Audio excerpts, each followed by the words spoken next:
Puedes ser el mejor médico, el mejor ingeniero, el mejor carpintero, el mejor panadero, el mejor maestro, pero eso no quiere decir que vas a ser el mejor emprendedor. Levantarse temprano, todos los días salir a vender, todos los días cuidar tu salud, todos los días estudiar. Mucha gente lo entiende y sabe que es el camino, pero no están dispuestos a pagar el precio. Si tu negocio no funciona en papel, no va a funcionar en la vida real. Hola, mi nombre es Roberto Paredes y soy el anfitrión del podcast Vivir en Propósito. El objetivo de este podcast es descubrir qué hay detrás de las personas que se atreven a definir y alcanzar su propia visión de éxito. ¿Cómo llegaron hasta donde están?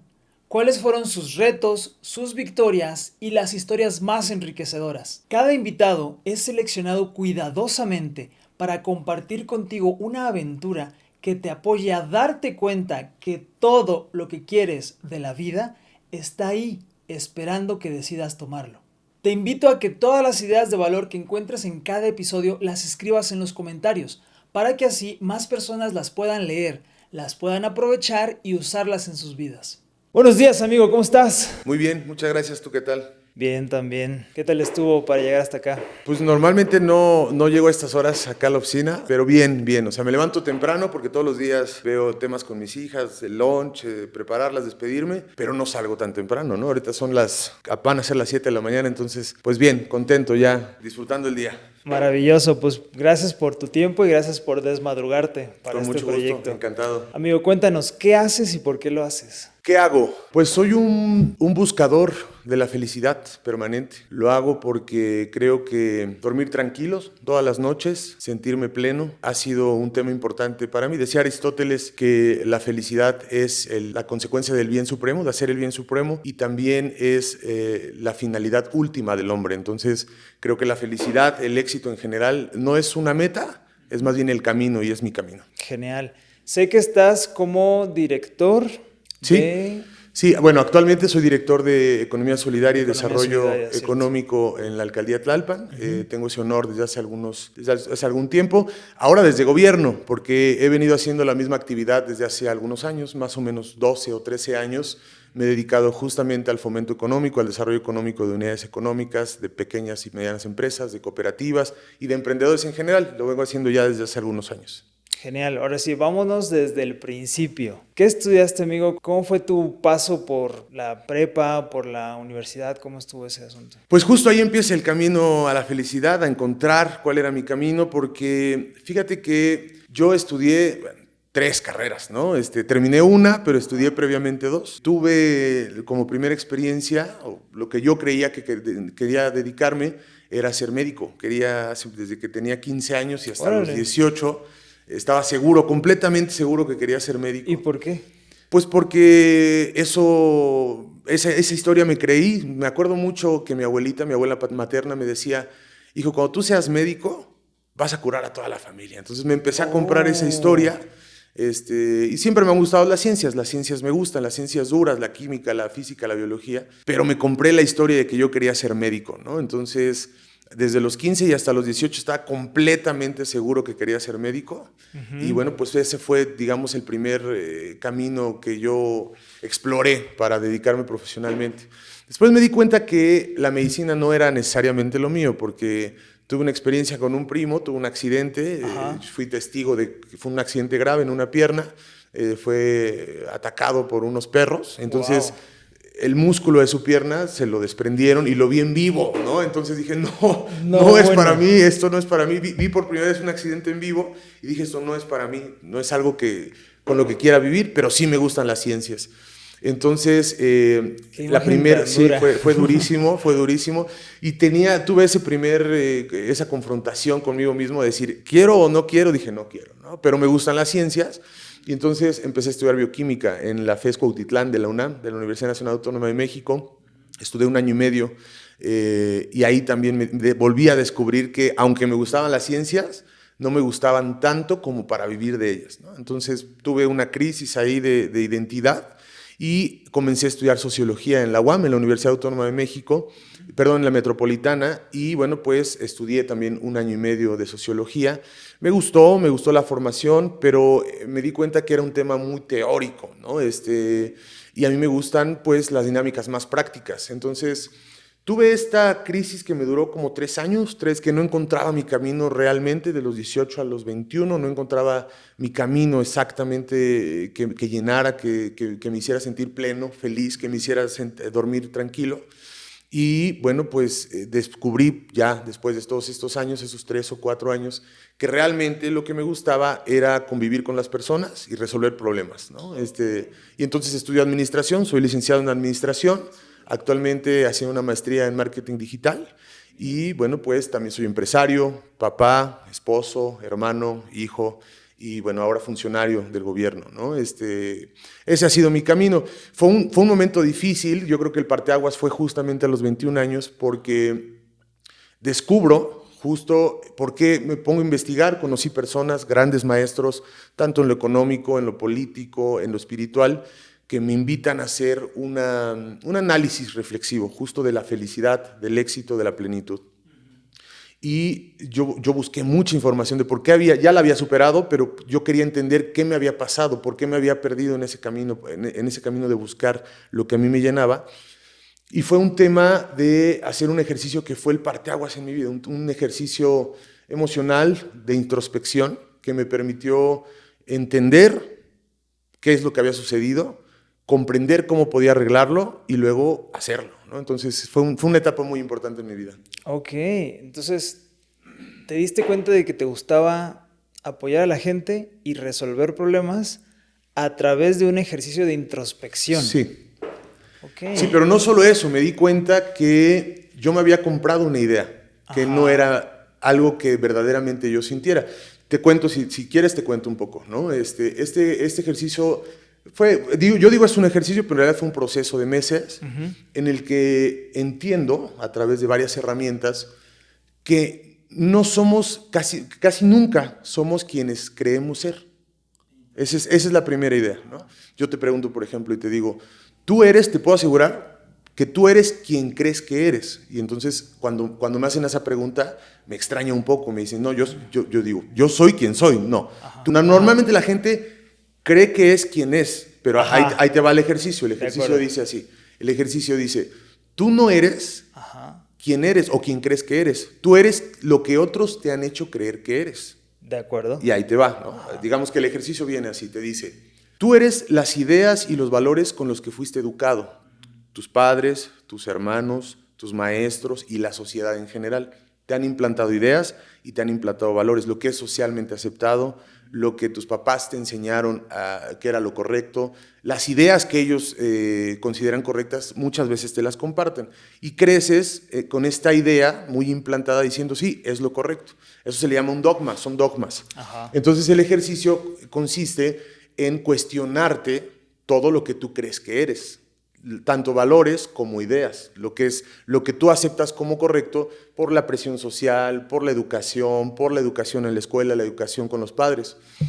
Y entonces después de hacer este ejercicio me doy cuenta que sí, los valores los comparto al 100%, los valores, la honestidad, la amistad, la responsabilidad, los comparto y los valores con los que fui inculcado, con los que fui criado, los comparto absolutamente, pero las ideas no.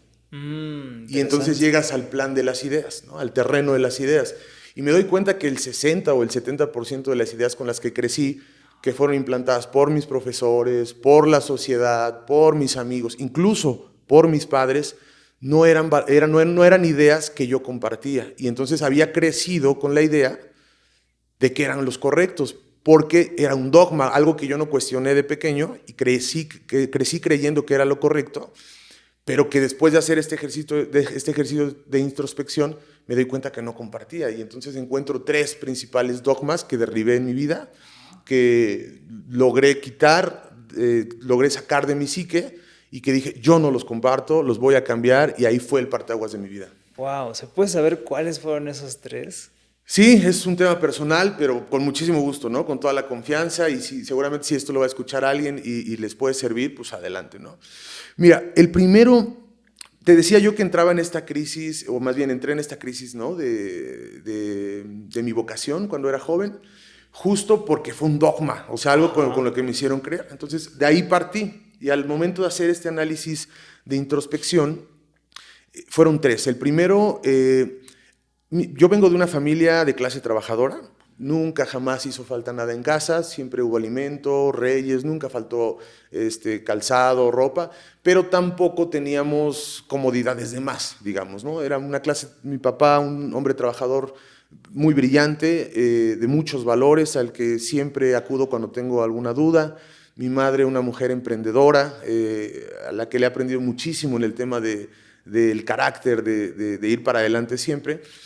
Grandes, grandes padres, a los que les debo mucho de lo que soy hoy, pero también, justo como me pasó a mí, le pasó a ellos y antes de ellos, crecí con esta idea de que para tener, por ejemplo, estabilidad económica, solamente había una vía. Y la vía era trabajo duro, 8 horas al día, 7 días a la semana y una semana de vacaciones al año. Compraste el pack completo que es estudia, trabaja y jubílate. Pero no solo eso, es estudia, consigue un trabajo seguro, con seguro social, con un sueldo seguro y todo lo que quieras seguro, ¿no? Porque sí, el pack completo, ¿no? Estudia, vuélvete el mejor estudiante, consigue un buen trabajo, jubílate y vive los últimos 10 años de tu vida cómodo, ¿no? Siempre con esta característica de la seguridad. Yo crecí con esa idea. Siempre crecí con esa idea, como la mayoría de los que nos están escuchando, crecí con esa idea y fue justo lo que me generó esta crisis. Decía, bueno, si soy médico voy a tener un trabajo seguro, puedo conseguir una base en un hospital, ¿no? Si soy científico puedo irme becado a tal lugar, siempre pensando en esta idea, no en lo que a mí realmente me hiciera feliz, ¿sí? Entonces, esa fue la primera, ¿no? Entender que no compartía esa idea y que más bien... sí, claro que hay que trabajar, pero no necesariamente duro, o no todo el tiempo duro, sino de forma inteligente, de forma estratégica, de forma solidaria, ¿no? De una forma que te permita tener mejores resultados, eficientizando tus recursos, por ejemplo, ¿no?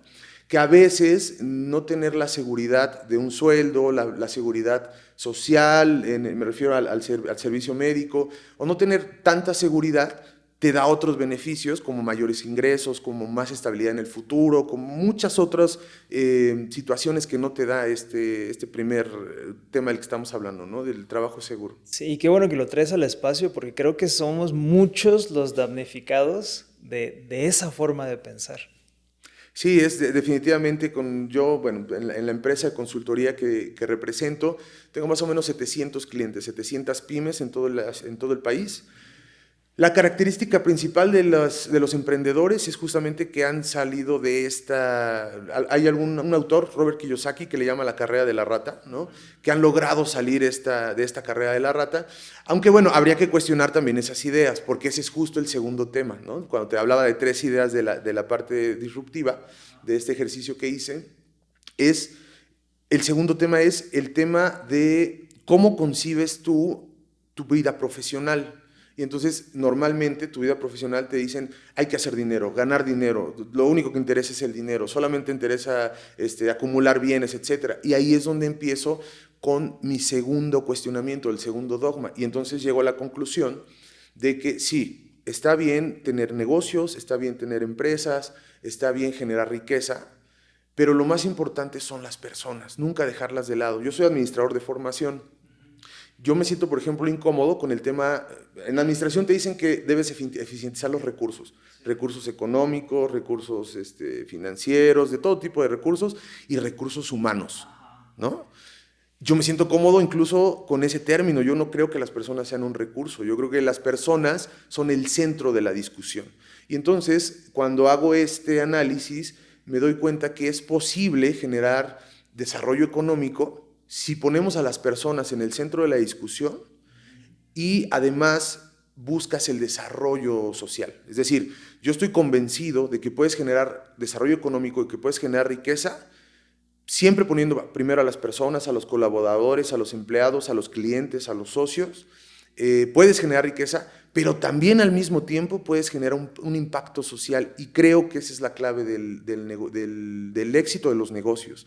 Entonces, esta fue la segunda columna, el segundo eje que descubrí en este análisis disruptivo. Y la tercera fue la concepción de familia, porque, bueno, yo crecí también con esta idea de que la familia es papá, mamá, hijos, para toda la vida. Y que papá y mamá dan siempre el 50 y el 50%. Todavía lo escucho mucho, ¿no? Que dicen, es que una relación es 50 y 50. Y yo no creo que sea así. Yo estoy convencido, primero, de que hay muchos tipos de familias, ¿no? Lo que a la familia en cuestión le convenga, ese es el tipo de familia que debe siempre y cuando los llene, los haga sentir cómodos y plenos, creo que es el tipo de familia que corresponde. Y segundo, en este tema de pareja, en donde es 50 y 50, no, porque hay veces, por ejemplo, que yo no estoy listo para dar el 50.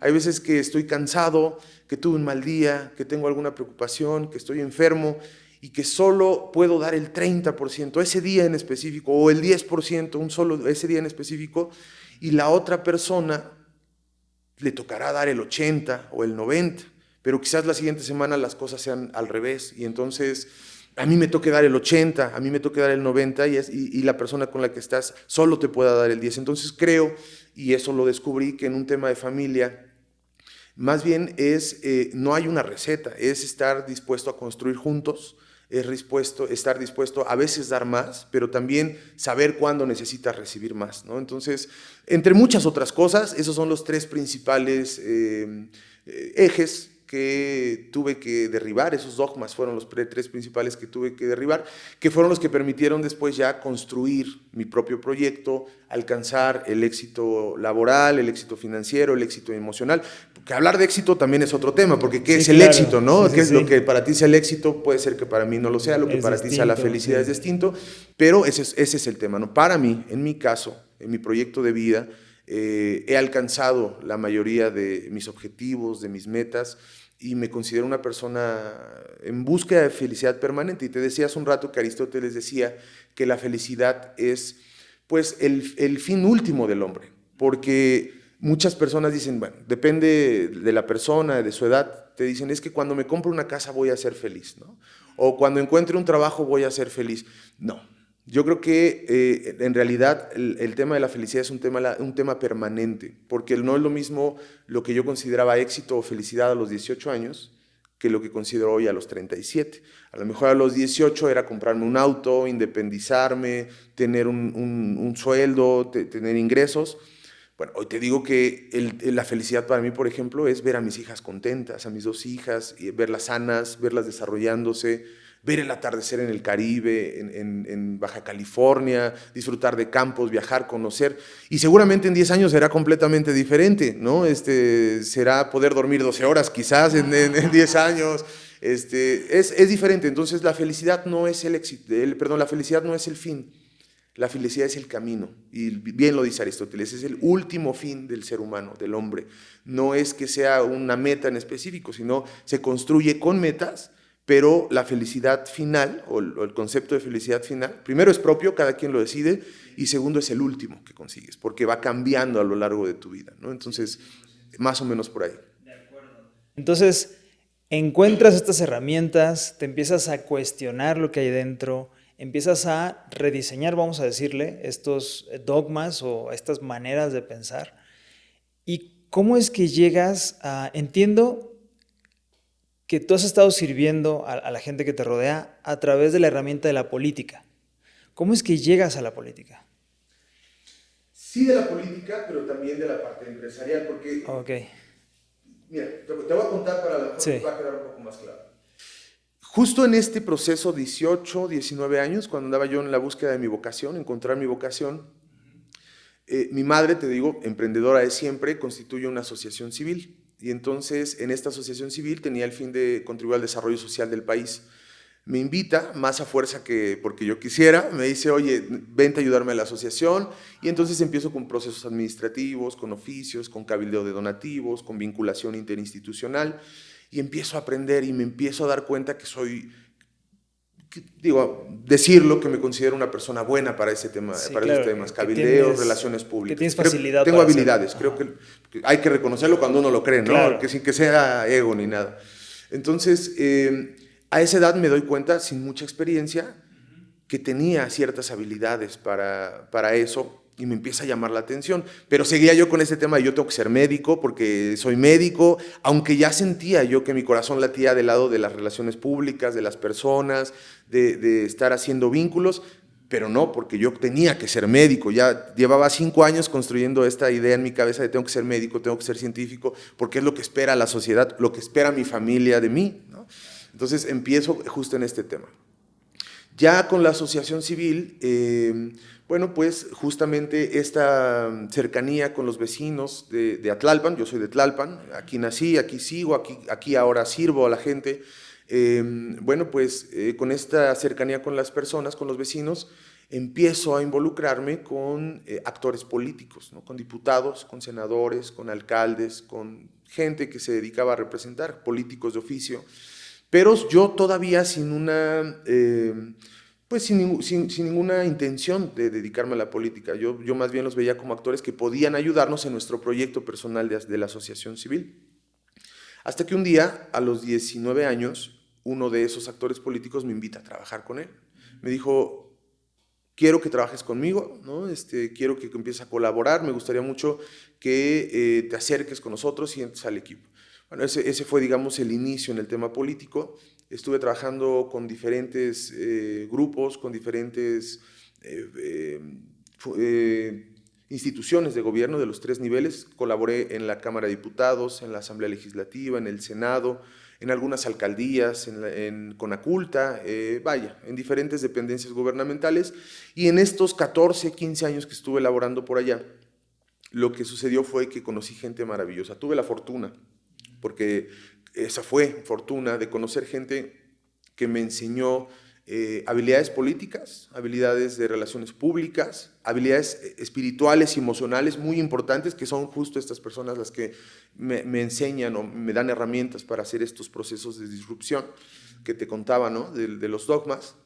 Y bueno, durante estos 14 años nunca me afilié a un partido político porque yo no creo en los partidos políticos per se. O sea, claro que hay partidos políticos, desde mi punto de vista, mejores que otros, pero al final yo decido no creer en los partidos políticos porque son instituciones y las instituciones son manejadas por personas y estas personas llegan ahí y van rotando sus puestos. Entonces yo creo que la mayoría de los partidos, por no decir todos, en algún punto son corruptibles, ¿no? Entonces, yo por eso es que no creo en los partidos políticos, nunca he estado afiliado en un partido político, sin embargo, sí creo en los proyectos, ¿no? Y bueno, pues es como he conducido mi vida política. Yo confío en las personas, cuando un proyecto me convence comparto con ellos ideales, acciones, etcétera, valores, por supuesto, son proyectos con los que me he comprometido.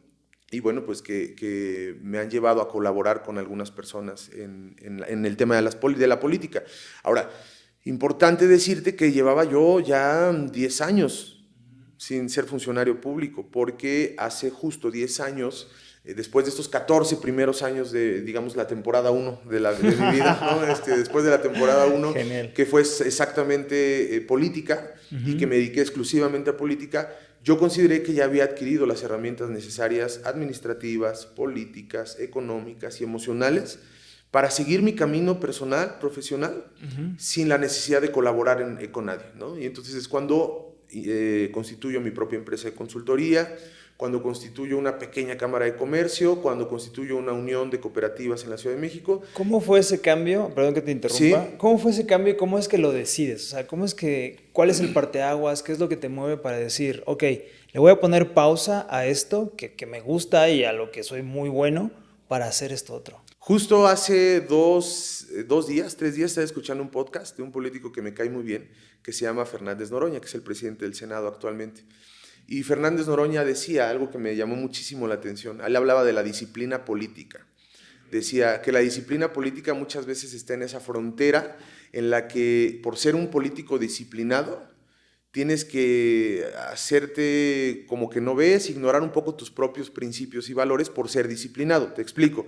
Si el político que es superior tuyo te da una instrucción, como se dice en política, te tira línea, tú no estás completamente de acuerdo con esa instrucción porque va contra tus ideales, como un político disciplinado tienes que hacerte de la vista gorda para cumplir con el mandato de tu inmediato superior. Eso viví yo hace 10 años. Okay. Entonces yo tenía mis ideales muy firmes, había hecho este proceso de disrupción y entonces ya no era lo que yo creía ser, era quien yo quería ser. Exacto. Y entonces mis ideales mis valores estaban ahora mucho más fuertes que antes, porque ya eran por convicción, era algo que yo había hecho un proceso y que había dicho, con este sí comparto, con esta idea no comparto, con esta. Y entonces ahora mis valores y mis ideales eran más fuertes que nunca. Y entonces me encuentro, en ese entonces, con quienes eran mis jefes, que traían ideas con las que empezaba yo ya no a compartir, y ya no me sentía cómodo y decía, pero es que eso, o sea, sí en el 90%, pero el 10% no lo comparto, ¿no? Pero por disciplina política tenía que decir, bueno, vamos a cambiarle de tal forma, y yo intentaba, nunca solté el tema de, nunca, y eso es algo que siempre me ha caracterizado, a veces soy políticamente incorrecto porque soy muy fuerte defendiendo mis ideas, ¿no? Entonces me empezó a generar fricciones cuando yo empecé a decir, no estoy de acuerdo, o sea, está muy bien, tú eres diputado, tú eres senador, tú eres mi jefe, pero tengo mis propias convicciones y no estoy de acuerdo con esto, con tal. Nunca fue nada grave porque hubiera dejado de tajo las cosas, pero sí habían ideas, habían detalles, y tenía un maestro en política que me decía que el diablo está en los detalles, que si quieres saber cómo piensa una persona, pues veas los detalles, ¿no? Y entonces me empecé a encontrar con cosas con las que no compartía, y ya no me empecé a sentir cómodo. Y al no sentirme cómodo no era feliz, y al no ser feliz del todo, ya no dormía 8 horas, dormía 7 horas y media, porque pedía media hora todas las noches pensando, ¿es correcto? ¿No es correcto? Y entonces decido ya no participar en política, y decidí entonces hacer mi propio proyecto, no político, ahora un proyecto empresarial, con esta perspectiva de se puede hacer desarrollo económico al mismo tiempo que se puede hacer desarrollo social, tener un impacto social. Entonces ya consideraba yo que tenía las herramientas administrativas, políticas, de relaciones públicas, de ventas, de todo tipo de herramientas para poder emprender mis propios proyectos. El primero que emprendo es una empresa de consultoría, en la cual nos fue muy bien los primeros años, nos sigue yendo muy bien, y ahí atendemos a asociaciones civiles, sociedades cooperativas, pequeñas y medianas empresas, estancias infantiles. Actualmente tenemos 750 clientes en esa consultora. Yo ahora estoy separado del cargo porque estoy justamente en gobierno, pero mis socios siguen atendiendo actualmente a estos clientes, ¿no? Entonces, con esa comenzamos, después pusimos un par de negocios más, hicimos inversiones, ¿no? En algunos otros ámbitos, pequeñas inversiones que nos han impedido construir poco a poco, porque esa es la característica del emprendedor. Los emprendedores vamos construyendo poco a poco, paso a paso, conquistando cada yarda, como se dice en el fútbol americano, y es lo que hemos venido haciendo paso a paso, poco a poco. Todavía nos falta muchísimo camino por recorrer, pero vamos en esa tesitura. Y así es como doy el salto, ¿no? De dejar la política a dedicarme los últimos 10 años solamente al tema de desarrollo económico y desarrollo social desde el punto de vista privado, sin tener que ver con ningún político, ¿no? Así se da el salto. Me encanta la historia. En agradecimiento por todo el amor que le estás dando a este podcast, con tu like, tus comentarios, tu suscripción y todas las veces que lo has compartido, he creado una comunidad gratuita donde voy a seguir aportándote contenido de alto valor. Cada mes voy a estar haciendo una masterclass completamente gratis para que te entrenes en la habilidad más importante de los seres humanos, la habilidad de crear todos los objetivos importantes de tu vida. Si esto es algo que a ti te interesa, dale clic al enlace que te dejo en los comentarios. ¿Cuáles fueron los principales retos que te encontraste a la hora de comenzar a emprender? Muchísimos que, bueno, son los que ahora me dan la experiencia. Justo antes de comenzar a contarte esta experiencia desde el punto de vista del emprendedor, decirte que justo regreso a la política hace algunos meses porque encontré un proyecto político que me convenció y con el que compartía el 100% de valores, ¿no? Por ejemplo, que es ahora en la alcaldía de Tlalpan, con la titular de la alcaldía, con la cual comparto mucho, porque tiene esta visión justo de apoyar a los emprendedores. Y ahora te cuento, ¿no? El tema de los emprendedores.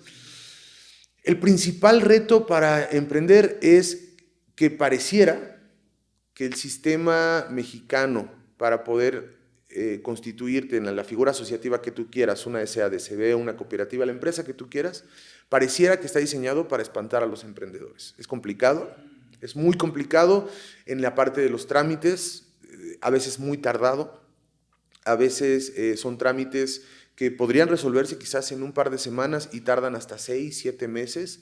Entonces, pues parece que está diseñado para que un emprendedor que quiere generar empleo no lo haga. Después de 6 meses, 3 meses, 4 meses que no consiguen constituirse, hacer sus trámites, pues muchos de ellos dicen, pues me sigo con mi negocio, pero pues ya no voy a hacerme formal, no me voy a hacer empresa y sigo de manera informal, sin pagar impuestos, no porque no quiera, sino porque no me es posible por los trámites que tiene el sistema mexicano de emprender. Ese fue el principal. El segundo, lo que te decía, ¿no? Este chip con el que crecemos la mayoría de los mexicanos de trabaja duro y ahorra, fue entender que no siempre se trata de trabajar duro y ahorrar, a veces se trata de trabajar estratégico o inteligente e invertir, ¿no? También ahorrar, por supuesto, pero para invertir, siempre para invertir o para generar algún tipo de inversión en algún grado, en alguno de los negocios que tengas. Entonces, creo que el cambio de mentalidad, en resumen, el cambio de mentalidad y la tramitología mexicana es muy complicada, es algo que frena a los emprendedores. Entonces, de cierta forma fueron, creo yo, los dos principales problemas, de los muchos que tiene el emprender en México, ¿no? Ok, ahora, entiendo que estás con 750 Empresas. empresas. ¿Cuáles son los errores comunes que ves? O sea, lo que dices que te encuentras a cada rato en los emprendedores. Bueno, el más común de todos es que yo creo que del 90% de los emprendedores es que arrancan o inician negocios sin un proyecto productivo previo, o sea, sin la elaboración de un plan estratégico de negocios. Yo siempre digo que un negocio puede alcanzar el éxito de dos formas, con puro talento o con talento y administración. No hay otra forma que un negocio alcance el éxito, con puro talento o con talento y administración. Hay emprendedores talentosísimos que no necesitan sentarse a hacer números, a encontrar puntos de equilibrio, a hacer su FODA, no lo necesitan, porque con el puro talento lo van sacando y consiguen resultados increíbles. Hay otros emprendedores que, además de talentosos, son ordenados y administrados, y entonces también obtienen el éxito increíble. ¿Cuál es la diferencia? Que aquellos que son puro talento tardan más en conseguirlo.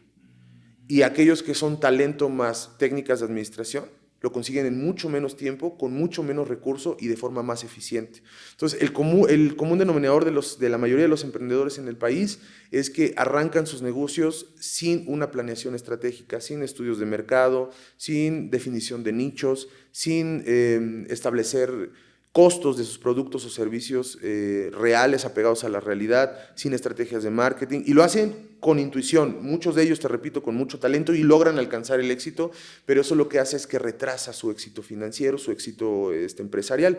Entonces, ese sería el mayor de los errores, creo yo, o el mayor de los tropiezos que tienen los emprendedores, y es justo donde les ayudamos, ¿no? Es en la consultora, repito, ahora estoy separado de ella, pero en la consultora es justo el mayor de los servicios que nos llegan a solicitar, la parte de la planeación estratégica y la parte de la elaboración de proyectos productivos. Ese creo que es el más común. ¿Cuál crees tú que sería el ABC para tener una empresa exitosa? El primero y el más importante, dedicarte a lo que ames, aquello que harías sin que te pagaran. Eso es lo más importante. Es otro error muy común de los emprendedores, es que te dicen, oye, quiero poner una lavandería o quiero poner una carpintería, y cuando empiezas a platicar con él le dices, ¿por qué la quieres poner? Porque mi primo tenía una carpintería que le iba muy bien y gana 400,000 pesos al mes. Okay. Lo hacen con la visión de ganar dinero, que es justo lo que te decía. Ese no es el camino. Creo yo que el camino es, por el contrario, es ¿qué es lo que te llena? ¿Qué es lo que te gusta? ¿Qué es lo que te hace feliz? ¿Ya lo encontraste? Sí. ¿Lo harías sin que te pagara? Sí, lo haría sin que me pagaran. Bueno, pues ese es el camino, porque eso te va a permitir levantarte todos los días motivado, sentirte pleno, y el éxito de la empresa o del negocio es una consecuencia de la constancia en estos casos, ¿no? Entonces, creo que ese sería el primero. El primero es dedicarte a algo que te haga feliz, que te haga sentir lleno. El segundo, esto es importantísimo, que eso que haces tenga un impacto social.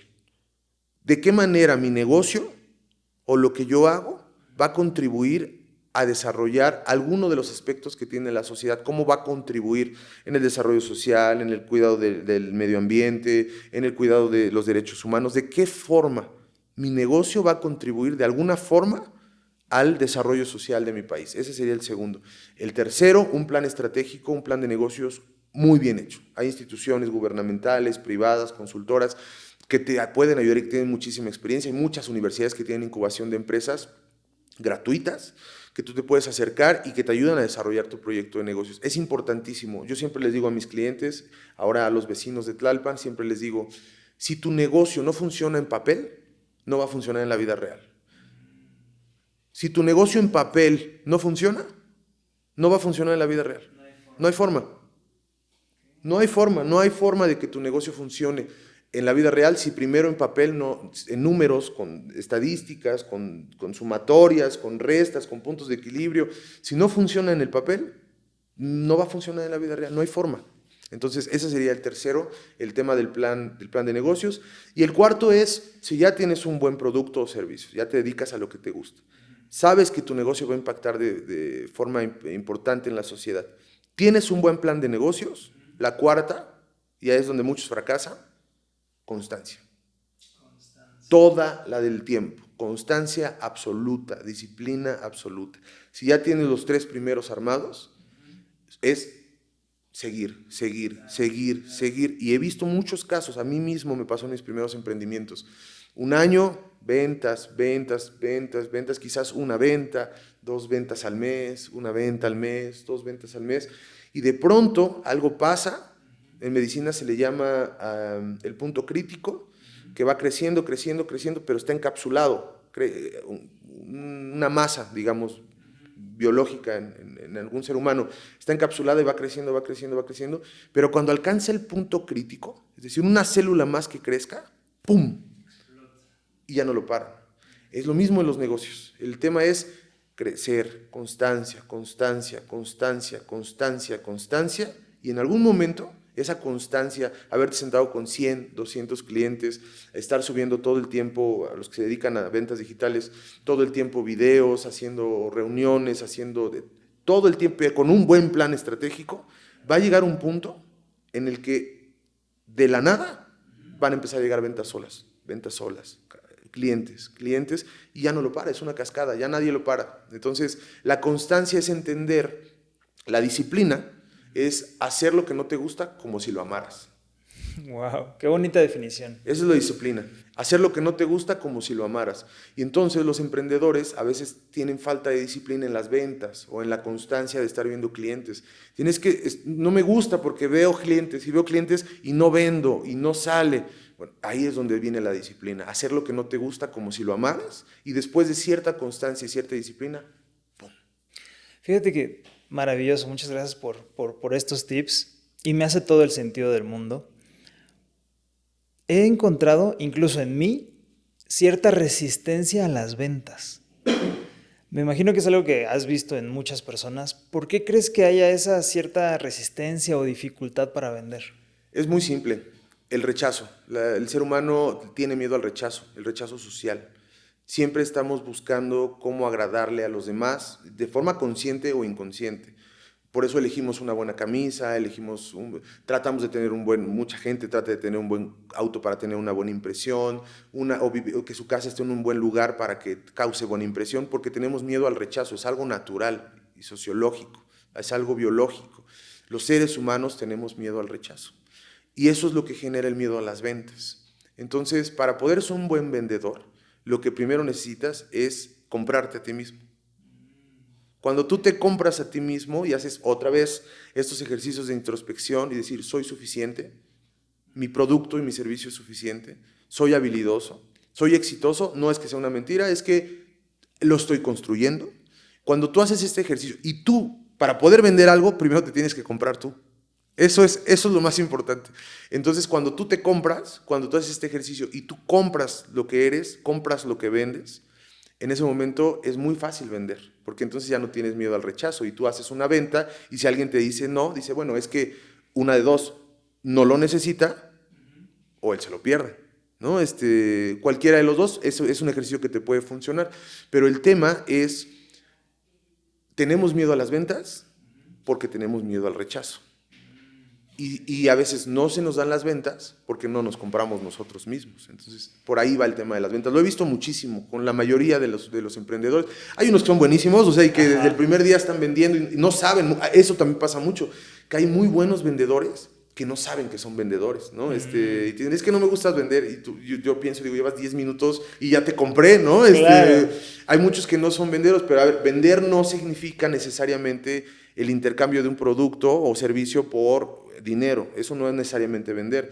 Vender, puedes vender una idea, puedes vender un proyecto, puedes vender una personalidad. Entonces, vender es más bien hacer que la persona que tienes enfrente consuma lo que tú estás vendiendo, lo que tú estás ofreciendo, mejor dicho, no necesariamente por un intercambio de dinero, a veces es por una alianza estratégica, por contribuir al desarrollo de la sociedad, etcétera, ¿no? Entonces, yo creo que vender es un acto que va mucho más allá del intercambio de productos o servicios por dinero y, repito, para vender primero te tienes que comprar tú. Esa es la máxima de la venta. 100%. Oye, genial. ¿Cómo hace una persona que está enfrentando esto que comentas? Sabes que miedo al rechazo, todavía no me compro a mí mismo, tengo dudas. ¿Qué le sugieres hacer a una persona que está en esta situación? Replantearse. Cuando hay una crisis de este tipo, primero replantearse y segundo buscar apoyo de profesionales en el tema de emprendimientos, incubación de empresas, buenos profesionales, ¿no? Porque también ese es otro tema que hay que hablar cuando tengo muchos colegas que de pronto me dicen, yo soy administrador de empresas, soy experto en negocios y le preguntas, bueno, ¿y cuántos negocios tienes? Y te dicen, no, ninguno. Bueno, pues habría que ver también con quién te acercas, pero si te acercas con gente que tenga esa expertise, que sí le sepa, bueno, primero es replantearte y con estos 4 pasos que te dije. ¿Te dedicas a algo que harías gratis? ¿Te gusta? ¿Es algo que amas? Si la respuesta es sí, vas por el camino correcto. Segundo, ¿tienes un plan estratégico? ¿Tienes números que avalen que tu negocio va a funcionar? ¿Sirve en papel? Va a funcionar en la vida real. Eso sería el primero.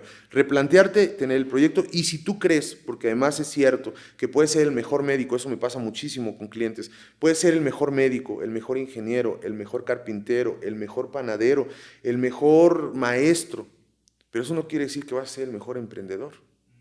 Fíjate que sí he visto mucho eso, así como alguien que destaca como haciendo las labores en alguna institución, en alguna organización, y a legua se ve que es el más, que es el mejor, o sea, es el que saca la chamba más rápido y con menos errores y de una manera excelente. Y de repente entra la idea de, pues si soy tan bueno como contador, si soy tan bueno como ingeniero, si soy tan bueno preparando postres, ¿por qué no pongo mi propia empresa? ¿Qué opinas de ese pensamiento? Mira, es un tema difícil de abordar, porque sí, quien es un buen profesional en su oficio o en su profesión, hablando de, decías tú, contadores o médicos, no necesariamente va a ser un buen emprendedor. También entender eso, o sea, eso es otra parte importantísima. No todos tienen las habilidades para ser buenos emprendedores. Eso también es cierto. Ahora, no quiere decir que no todos puedan ser emprendedores, que es diferente. No todos tienen las habilidades para ser emprendedores per se, pero no quiere decir que no puedan ser buenos emprendedores, y es justo lo que te estoy diciendo. Hay personas que son muy buenos médicos, que además son buenos emprendedores, y entonces dices, yo soy muy buen médico y voy a hacer un emprendimiento, y entonces en vez de ser médico, voy a dedicarme a dirigir el negocio, ¿no? Porque soy médico y sé por dónde podemos mover. Pero hay médicos que dicen, soy muy buen médico, voy a hacer mi propio emprendimiento, pero no tienen idea de administración y entonces lo que pasa es que el negocio fracasa. ¿Qué es lo que creo ahí? Si eres bueno en lo que haces, pero no tienes habilidades administrativas, apóyate de los que saben de temas de emprendimiento. Ahora, si eres un buen emprendedor, pero no tienes una habilidad específica, consigue algo que te haga feliz. Es una dupla, no puede haber uno sin otro. Entonces, Okay. ese es el tema. Tú tienes que identificar si eres bueno para lo que te dedicas y además eres un buen emprendedor, o solo eres un buen emprendedor y no eres tan bueno en lo que te hace feliz, ¿no? Y entonces, si tienes ambas, tienes éxito garantizado, pero si tienes solamente una, tampoco es que haya mucho tema, ¿no? Consigue o fortalécete en la otra área, pero es importante entender que para que el emprendimiento tenga éxito deben ser ambas. Habilidades de emprendimiento, pero también habilidades en el oficio, que son diferentes, y ese es el error. Muchas veces la gente cree que es uno mismo. Soy buen contador, voy a ser un buen emprendedor. No, No necesariamente. son diferentes, siempre son diferentes. Eres bueno para tu oficio o profesión, pero también tienes que ser bueno para emprender o buscar quien te ayude en ese tema de emprender un negocio. Genial. En temas de socios en algún emprendimiento, he escuchado historias muy bellas, donde sí es que nos acoplamos y lo estamos haciendo increíbles, pero también he escuchado historias de terror. Sí, el tema de los socios también es un tema, ¿no? Para los emprendedores, todos los que nos dedicamos al tema de los negocios, de las empresas, hemos pasado forzosamente por ese tema. Mira, a mí, por ejemplo, me pasó que en el primer emprendimiento yo tenía capital para invertir, pero no el suficiente como para no buscar socios inversionistas. Entonces, lo que hice al principio fue conseguir 2 socios, con la finalidad de que contribuyeran con sus habilidades y mano de obra, no tener que pagar sueldos, y entonces les ofrecí un porcentaje de las utilidades de la empresa. La verdad es que es un error táctico que me dejó una enseñanza importante. Alguien pensaría que es una buena idea. Es una buena idea dependiendo si tienes el expertise para manejar esa sociedad y si los socios cumplen con el perfil. Entonces, en realidad fue una mala idea. Fue una mala idea que afortunadamente terminó bien porque con estos socios, bueno, pues cerramos bien las cosas, fuimos lo suficientemente maduros para decir no funciona esta sociedad, dejemos todo, las cosas, cerremos todo como lo tengamos que cerrar y sigamos siendo amigos. Hoy uno de esos socios es uno de mis más grandes maestros en el tema emocional y de salud mental, Pablo Muñoz, que le mando un saludo a Pavis, un gran saludo. Él justo es una de las personas que me enseña estas herramientas para hacer estas introspecciones sobre la ruptura de dogmas. Y bueno, decidimos que no era por ahí el tema, que valía más nuestra amistad que cualquier negocio que pudiera terminar mal. Entonces, lo que decido, exploré un segundo esquema, un segundo modelo, en donde digo, bueno, voy a ser yo socio mayoritario, estoy hablando de los 24 años, socio mayoritario de la empresa, y voy a tener colaboradores, gerentes, y entonces hice un esquema. Ahí lo que sucedió fue que me di cuenta que justo no estaba impactando de forma benéfica a las personas, tenía solo empleados y no me hacía sentir satisfecho, era como, yo no quiero solamente empleados que vengan por un sueldo, quiero gente comprometida, gente que siente el proyecto, que lo sienta suyo, pero ya pasé por la sociedad, entonces no quiero hacerlo suyo. Fue un tema, estoy hablando de 24 años, ¿no? De aprendizajes. Y termino, y esto es una historia bonita porque me gusta mucho, termino haciendo socios a personas a las que admiro muchísimo y con las que he construido muchísimas cosas. Mi principal socia es mi esposa, Bianca. Hace 8 años ella trabajaba en la Bolsa Mexicana de Valores, era capacitadora de brokers, y entonces le iba muy bien. Yo ya tenía la empresa, ya estaba jalando también bien la empresa, la consultora, y bueno, pues un día platicamos, le dije, oye, me encantaría que pudieras colaborar conmigo, ¿no? en la empresa. Y ella me dijo, sí, a mí también me encantaría, a mí me va muy bien en la empresa, tendríamos que platicar pues cómo sería, etcétera. Le dije, mira, yo lo que te ofrezco es, además me has ayudado a construir desde el día 1, me gustaría hacerte socia de la empresa y que los dos sigamos construyendo, ¿no? Todo esto que nos ha costado y hacerlo ahora oficial, lo que ya hemos hecho juntos desde el día 1.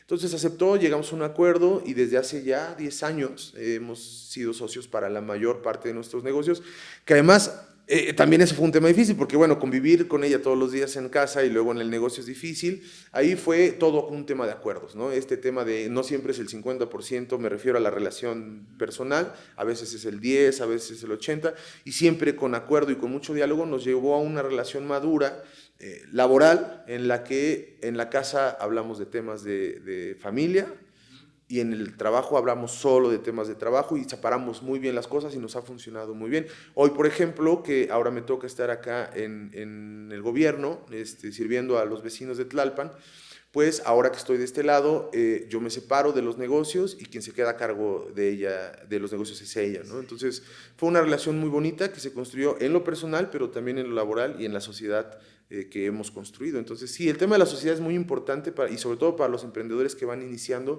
porque ahí está muchas veces el fracaso o el éxito de los negocios, ¿no? Entonces, es importante, y es el consejo que le doy a los emprendedores, que seleccionen muy bien a sus socios, considerando sus habilidades, su compromiso, y que huyan, sobre todo a los pequeños empresarios, que huyan de los socios que solamente vienen a aportar capital económico. Huyan de ellos. Ok, de acuerdo. Gracias por el consejo. Ahora, entiendo que ahorita estás sirviendo en la alcaldía Tlalpan. Sí. Y entiendo también que llegaste a este lugar por invitación. Sí. ¿Nos puedes contar la historia de cómo fue que llegaste acá? Sí, claro. Bueno, a la alcaldesa tuve el gusto de conocerla hace como 7, 8 años. Yo fui candidato independiente a diputado en Tlalpan. Obtuve en ese entonces sin partido político por este tema que te cuento, que yo, claro que considero que hay mejores partidos que otros, por supuesto que sí. Actualmente yo te puedo decir que el partido con el que más comparto es Morena, aunque no estoy afiliado, porque justamente este tema que te decía, que creo que los partidos son corruptibles, todos los partidos, no, a lo mejor no ahora, pero en algunos años siempre existe el riesgo de que sean corruptibles. Entonces yo fui candidato independiente a diputado en Tlalpan, obtuve cerca de 10,000 votos. En ese entonces una de mis contrincantes era una joven, que además casi tiene mi edad, Gabriela Osorio, de Morena. Entonces en el camino nos conocimos. Nos ganó, por muchísimos votos nos ganó Gabriel Osorio, pero bueno, nosotros tuvimos 10,000 votos sin el apoyo de nadie más que nosotros mismos. Ahí la conocí, me di cuenta de su proyecto, me di cuenta de sus ideales, de sus convicciones, compartía yo la mayoría de ellos, por no decir todos, y bueno, pues sin ningún interés más que el de ir construyendo por la sociedad, comenzamos a hacer trabajo juntos en algunas cosas, algunas colaboraciones, etcétera. Y bueno, pues eso fue los últimos 8 años, ¿no? Sin ningún interés más que el de seguir colaborando juntos, hacíamos algunas actividades siempre en pro del desarrollo económico y social de Tlalpan y del país en general. Entonces, cuando comienza la última jornada electoral, es mi convicción, porque fue mi convicción, apoyar el proyecto de Gabriel Osorio. Y bueno, pues hicimos trabajo de difusión, hicimos algunos foros, me tocó coordinar el Comité de Desarrollo Económico por invitación de la alcaldesa de precampaña para generar acuerdos, propuestas de todas las unidades económicas de Tlalpan. Muchos otros compañeros estuvieron en estas mesas, a mí me tocó, tuve el honor de coordinar esas mesas. Y bueno, salieron documentos que le hicimos llegar a la alcaldesa, dijimos, bueno, pues después de todos estos meses de trabajo, esto es lo que los vecinos, los emprendedores de Tlalpan están buscando y quieren, si en caso de que seas alcaldesa.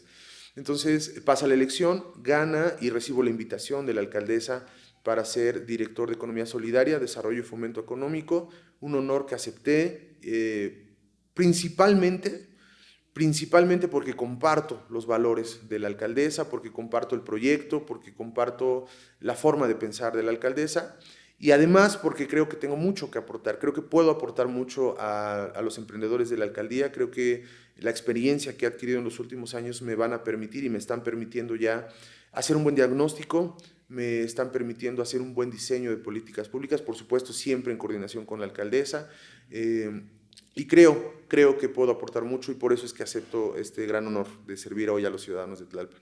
Genial, genial. Muchísimas gracias por la historia. Ahora, si alguien te quiere contactar, si alguien quiere pedir apoyo, si alguien tiene alguna necesidad, ¿cómo puede acercarse a ti o cómo puede acercarse a, no sé, al espacio, a la coordinación? Bueno, si lo hacen, si son vecinos de Tlalpan y quieren apoyo, por supuesto que los vamos a recibir el día que ustedes gusten, aquí los recibimos con muchísimo gusto.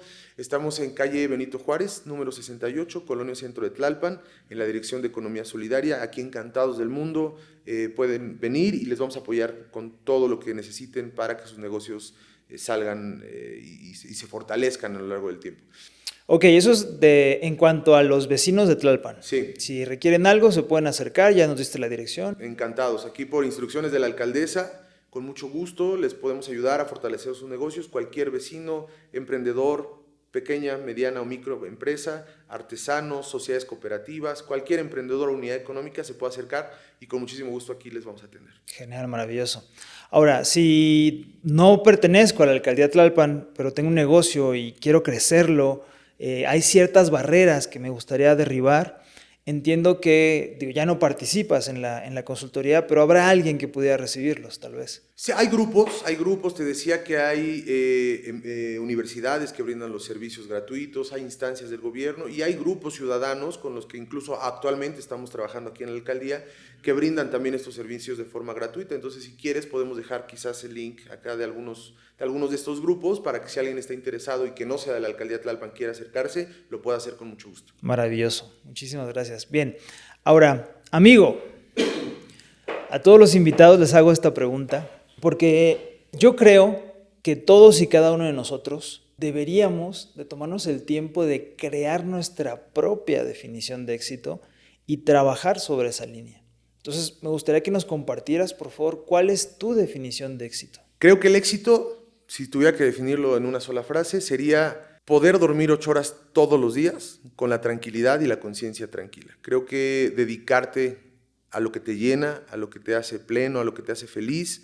Creo que entender que el éxito no es el fin, sino el camino, es lo que te permite sentirte pleno e irlo alcanzando. También tener la capacidad de la resiliencia y entender que el éxito o la concepción de éxito va cambiando también en las diferentes etapas que tienes en tu vida. No casarte con una sola definición o una sola meta, ¿no?, que tú te hayas trazado y que consideres que sea el éxito, sino tener esa capacidad, esa resiliencia de decir, el éxito por ahora es este y quizás en 10 años sea diferente. Fíjate que nadie lo había mencionado de esa manera y tiene todo el sentido del mundo. Porque como bien lo dijiste, el éxito a los 18 años no es lo mismo que a los 23, que a los 28, que a los 30. Y tienes toda la razón del mundo. Va cambiando conforme yo voy cambiando. Por supuesto, y otra vez, ¿no?, pues citando nuevamente a Aristóteles, el éxito, dice él, es el fin último del hombre. Entonces, cuando entiendes eso, entiendes que el éxito, la felicidad, no es el fin, es el camino. Es el camino, súper. Ahora, ¿cómo se llega a ese lugar? ¿Cómo se llega al éxito? Disciplina, primero que una constancia y disciplina. Segundo, tener muy claro tus prioridades y lo que te hace feliz. Tercero, y esto es lo más importante, estar dispuesto a pagar el precio. Genial. Estar dispuesto a pagar el precio porque muchos saben cuál puede ser su éxito, su felicidad. Muchos tienen claro el camino, pero no están dispuestos a pagar el precio del éxito. Levantarse temprano, todos los días salir a vender, todos los días cuidar tu salud, todos los días estudiar. Mucha gente lo entiende y sabe que es el camino, pero no están dispuestos a pagar el precio. Entonces, creo que se construye así, teniendo el camino claro, pero también estando dispuesto a pagar el precio para poder alcanzarlo. Genial, genial, me encanta. Amigo, pues muchas gracias por tu tiempo, gracias por esta entrevista tan padre. Yo me llevo mucho aprendizaje y sé que las personas que nos están oyendo se están llevando oro con esta conversación. Y sobre todo, gracias porque sé que tienes la agenda a tope y de hecho te agradezco que te hayas levantado hoy más temprano para poder grabar esto antes de comenzar tus labores. Encantado, amigo. Para los que nos están escuchando, Roberto es un amigo desde hace, yo creo que como más de 15 años, ¿no? También admiro mucho tu trabajo, tu constancia, Gracias. algo que muchas veces que ha salido justamente pláticas de este estilo. Mi referente muchas veces en el tema de la constancia eres tú, porque eres uno de esos emprendedores súper constantes que has ido alcanzando el éxito paso a paso, como lo tenemos que hacer los emprendedores, y te auguro muchísimo éxito futuro, porque esa constancia y esa disciplina es admirable, ¿no? Entonces, al contrario, agradecerte a ti por el honor de la entrevista, de permitirme platicar contigo, compartir lo mucho o poco que pueda yo con la gente que nos esté escuchando. Y bueno, pues agradecerte muchísimo y felicitarte por este proyecto que traes ahora del podcast. Y bueno, desearte la mejor de las suertes en lo que viene. Muchísimas gracias, amigo. Qué bonitas palabras. Con Las mucho recibo gusto con el corazón. y desde acá. Yo sé que sí. Gracias. Muchas gracias. Gracias por llegar hasta el final del video. YouTube impulsa los videos que reciben likes, comentarios y suscripciones mostrándoselos a más gente. Así que también te doy las gracias por tu like, tus comentarios y por haberte suscrito, ya que gracias a tu interacción es que podemos llegar a más personas y seguirlas inspirando a alcanzar la vida de sus sueños. Por último, te invito a que te des una vuelta al canal porque ahí tenemos más entrevistas que estoy seguro que van a aportar grandísimo valor a tu vida.